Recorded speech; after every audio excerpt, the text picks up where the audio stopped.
El sol comenzaba a elevarse lentamente sobre un estrecho paso entre las montañas y el mar. El aire era denso, cargado de sal y tensión. Frente a ellos se extendía un ejército tan grande que parecía no tener fin. Detrás, nada. No había retirada, solo una decisión final.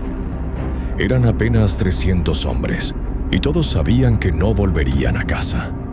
Año 480 a.C. El mundo conocido estaba a punto de cambiar. El imperio persa, el más poderoso que la humanidad había visto hasta ese momento, avanzaba hacia Grecia bajo el mando del rey Jerjes I. Ciudades habían caído. Reyes se habían arrodillado. Nadie se interponía en el camino persa, hasta ahora. Grecia no era un país unido. Era un mosaico de ciudades rivales, con intereses opuestos y antiguas disputas. Pero ante la amenaza persa, algo extraordinario ocurrió. Algunas polis entendieron que si no se defendían juntas, desaparecerían para siempre. Entre todas ellas, Esparta destacó por una decisión que aún hoy sigue siendo recordada. Esparta no envió a su ejército completo. No porque no pudiera, sino porque la ley lo prohibía. Se celebraban las fiestas religiosas de las Carneas y marchar a la guerra estaba vetado. Sin embargo, el rey Leónidas encontró una grieta en la norma. Partiría con su guardia personal, 300 espartanos. No eran soldados comunes, eran guerreros en la plenitud de su fuerza, hombres que ya tenían hijos, hombres cuya muerte no extinguiría su linaje. Esparta no los eligió al azar, los eligió para morir.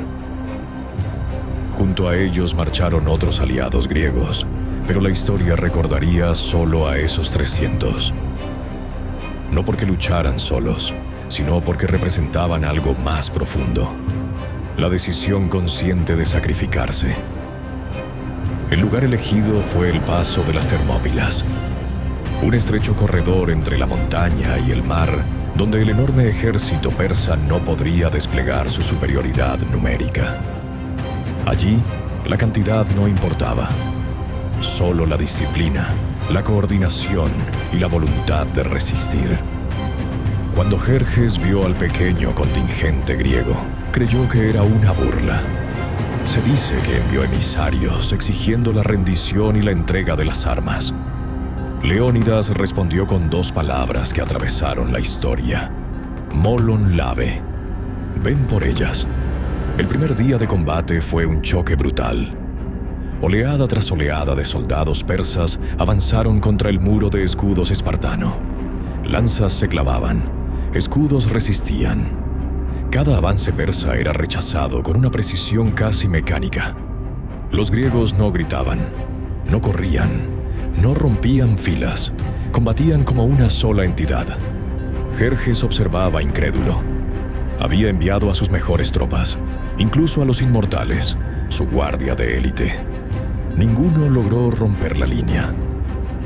Los cuerpos se amontonaban en el estrecho paso. El mar se teñía de rojo. El imperio más grande del mundo estaba siendo detenido por un puñado de hombres.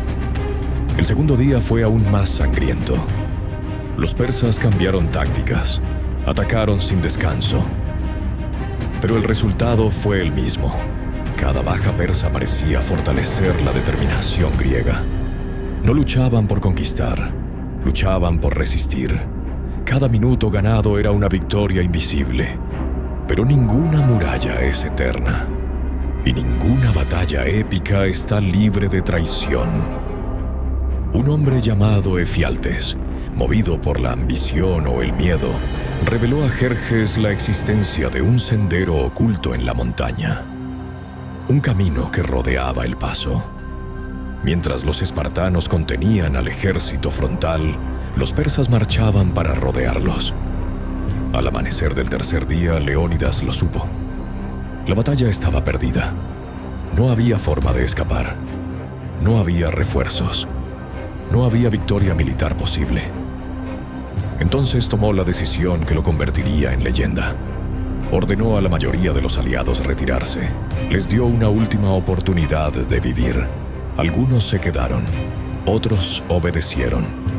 Los 300 espartanos permanecieron, no por orgullo, no por gloria personal, sino porque entendían algo fundamental.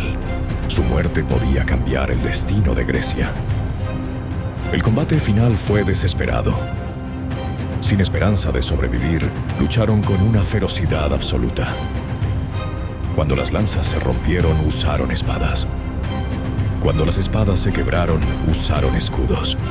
Cuando ya no hubo armas, lucharon con las manos. Leónidas cayó en medio del combate. Los persas intentaron capturar su cuerpo. Los espartanos contraatacaron una y otra vez para protegerlo. Aquel no era solo un cadáver, era un símbolo. Finalmente, rodeados por todos los flancos, los últimos defensores fueron abatidos bajo una lluvia de flechas. El paso de las Termópilas cayó. Jerjes había ganado la batalla, pero había perdido algo más importante. Porque mientras el rey persa avanzaba, Grecia despertaba. Atenas evacuó. Su flota se preparó. Las ciudades entendieron que el imperio podía sangrar, que no era invencible.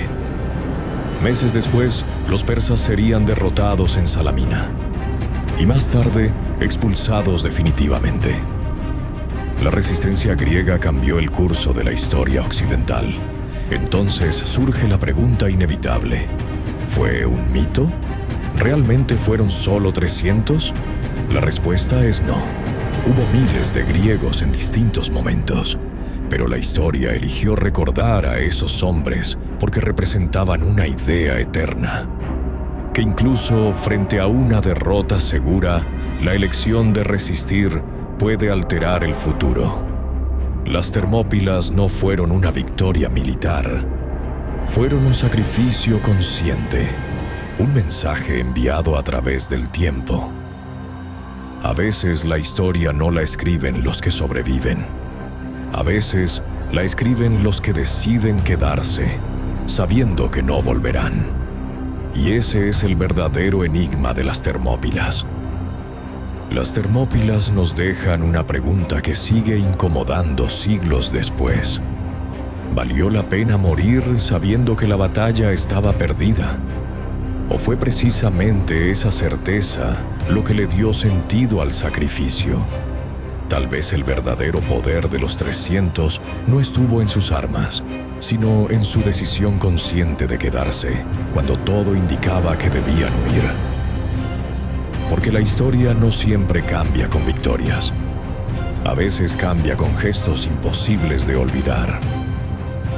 Un pequeño grupo de hombres detuvo al imperio más grande de su tiempo no con la fuerza, sino con el ejemplo. Y ese ejemplo viajó a través de los siglos hasta llegar a ser a nosotros. Ahora la pregunta es para ti. Si hubieras estado allí, ¿te habrías quedado?